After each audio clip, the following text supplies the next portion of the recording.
Bien, donc maintenant on va passer à la correction du petit problème.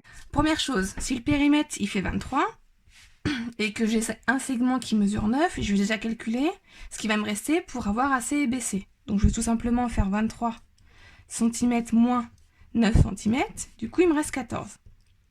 Ça veut dire que AC plus BC, alors la somme de AC et BC doit faire 14.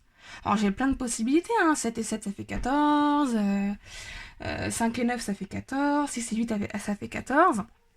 Donc je vais marquer toutes les possibilités de sommes qui font 14. Donc moi j'ai fait un petit tableau pour que ce soit plus simple. Hop, je vous le mets là. Voilà, j'ai fait un petit tableau avec les longueurs pour AC et BC. AC peut faire 1 et BC peut faire 13, ou AC peut faire 13 et BC peut faire 1. On a une deuxième solution avec 2 et 12 qui fait 14, 3 et 11 qui fait 14, 4 et 10 qui fait 14, 5 et 9 aussi, 6 et 8 et enfin 7 et 7. Donc il y en a qui se sont arrêtés là puis qui se sont dit, ben voilà, tout ça fonctionne très bien, hop, on s'arrête là, ça marche. Ben malheureusement non, parce que je vous rappelle que pour faire un triangle, va falloir peut-être vérifier une condition. Et ici, est-ce que c'est possible de faire un triangle qui mesure 1 cm de côté, 13 cm de côté, et je vous rappelle que AC, pas AC, pardon, AB, voilà, AB, mesure 9. Donc je suis pas sûre que ça soit forcément possible. Tous les triangles, c'est parce qu'on a 3 longueurs qu'on peut faire le triangle. Alors on va regarder, si vous savez plus si c'est possible ou pas, tout simplement, on va essayer de le construire. Alors, hop, oui Marie, là. Donc je vais commencer par le plus grand. Je vais commencer par tracer 13. Je prends un crayon de papier, 13. On va faire 13, donc je vais commencer par AB ou, enfin je veux dire AC ou BC, peu importe, on a dit. On va dire que c'est BC qui fait 13. Hop. Maintenant, avec le compas, si je prends AC qui fait 1, bon, déjà ça va être très petit. Voilà, si AC fait 1, ça veut dire que le point A, il va être ici. Vous voyez bien déjà que ça va être un peu compliqué. Je vous rappelle que AB fait 9. Donc si je fais 9, et que je le mets sur le point B, je pourrai jamais aller jusqu'à mon autre arc de cercle. Ce n'est pas possible. D'accord? Donc ça ne marche pas. C'est pas parce qu'on a 3 longueurs que ça va marcher.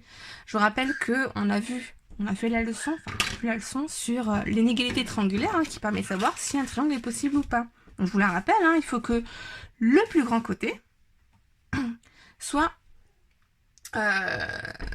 plus petit que la somme des deux autres côtés.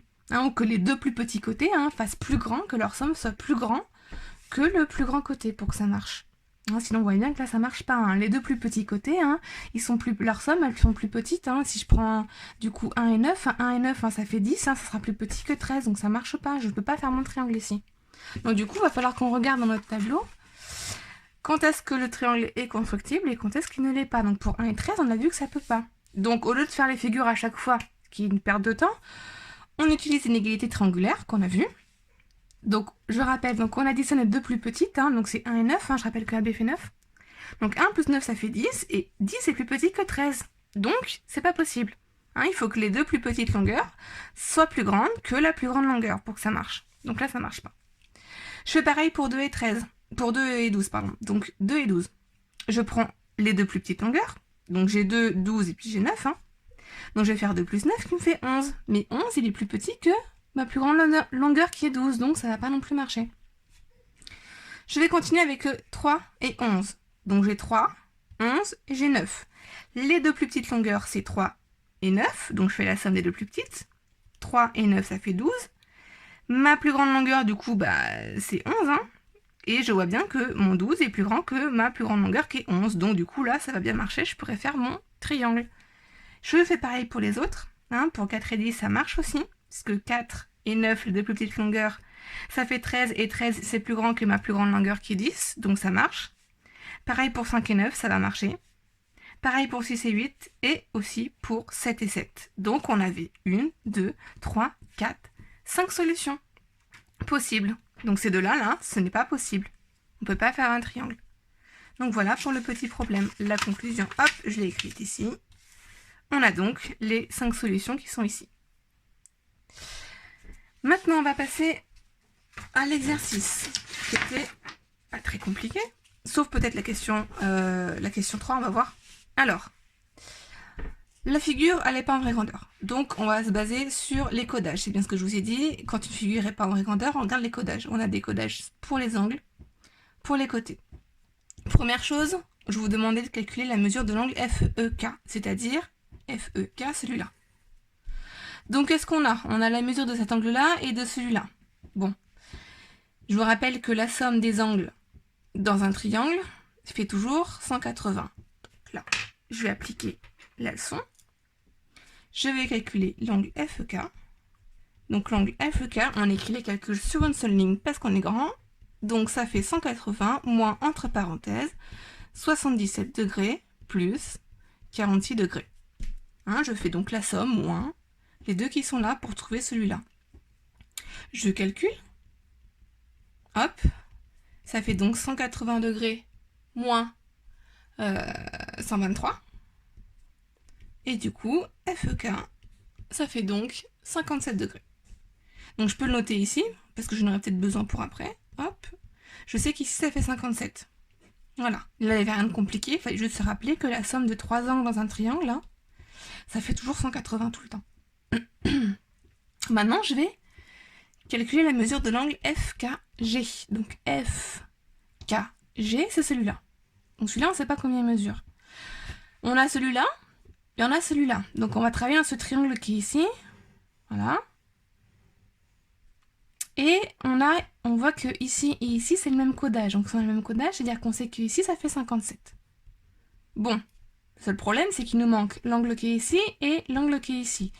Donc, il va falloir qu'on regarde peut-être d'autres codages. On voit qu'ici, on a le même codage sur ce segment-là, sur ce côté-là et sur ce côté-là. Donc, à quoi ça nous sert? Ça nous sert à voir que ce triangle ici, FKG, il est isocèle. Et qu'est-ce qu'on sait sur un triangle isocèle? On sait que les angles à la base, donc la base elle est ici, hein, la base c'est le côté d'où repose le triangle, hein, à l'opposé des deux côtés où sont les mêmes, on a les mêmes codages. Hein. Donc là, ce côté-là, là, cet angle-là, ça va être le même que cet angle-là. Donc ici, je vais encore avoir un 57. Voilà. Donc, j'ai pu en déduire ça parce que mon triangle ici, il est isocèle. Donc, maintenant que j'ai ça, je vais encore appliquer la même chose que ce que j'ai fait ici. Parce que je sais que la somme des angles, de 3 angles d'un triangle, ça fait 180. Donc, je vais faire la même chose, le même calcul qu'ici, sauf que je vais faire FKG égale 180 moins 2 fois 57. Les parenthèses ici ne servent à rien. Je vous rappelle que la multiplication sera prioritaire. Mais de toute façon, j'ai bien commencé par 2 fois 57. Maintenant, je calcule. Ça va donc faire 180 moins 114.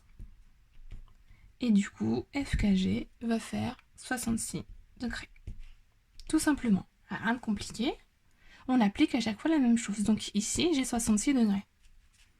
Donc vu qu'ici j'ai le même codage, c'est-à-dire que là je vais avoir forcément aussi 66 degrés. Bon, on verra si ça nous sert, mais je peux en tout cas le noter, puisqu'on a le même codage. Donc on va regarder la question 3.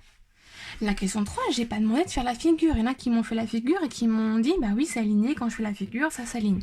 Attention, une figure que l'on construit, on n'est jamais bien précis. Hein, il suffit que le compas ait un peu bougé, que le rapporteur ait un petit peu bougé. On ne peut pas être super précis.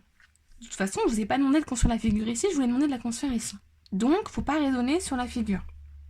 Il faut raisonner sur la figure à main levée, pas sur celle que vous allez construire.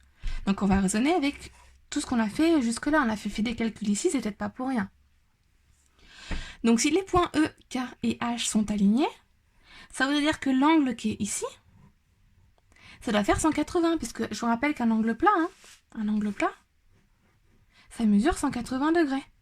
Donc ici, si l'angle EKH fait 180 degrés, ça veut bien dire que mes points sont alignés. Alors, on fait le calcul. Hop. Donc ici, j'ai 46, ici, j'ai 66, ici, j'ai 66. Donc, ce que je vais faire, c'est que je vais additionner les trois. Et puis, je vais voir si ça fait 180. Si ça fait 180, hop, super, ils sont alignés. Si ça fait pas 180, forcément, là, c'est qu'ils ne seront pas alignés, tout simplement. Donc, on va calculer l'angle EKH, qui nous donne donc, on a dit 46 degrés, plus 2 fois 66. Et si vous calculez ça, ça nous donne donc EKH égale 46 plus 132. Et malheureusement, ça ne fait pas 180, ça fait 178. Donc ceux qui m'ont dit que c'était aligné parce qu'on le voyait sur la figure, bah malheureusement c'est que votre figure vous l'avez un petit peu décalée puisqu'on ne peut pas être super précis encore une fois. Vous voyez il y a 2 degrés, hein, c'est pas énorme. Hein. Et ben, il suffit que vous avez fait une petite erreur d'1 degré, quand vous l'avez construite, et ben voilà, c'est pas aligné. Donc là on a bien prouvé que le calcul. Donc ne raisonnez pas sur des figures en vraie grandeur. Raisonnez sur ce que l'on sait, ça on est sûr. Hein, ce sont des calculs qu'on a fait, les données sont ici, donc c'est ici qu'on raisonne. C'est avec les codages, tout ça. Voilà, après quand on fait la figure en vraie grandeur, hein, je l'ai faite avec GeoGebra, parce que GeoGebra, ouais, c'est hyper précis. Alors, vous l'avez fait vous, vos instruments, il n'y a pas de souci. Hein.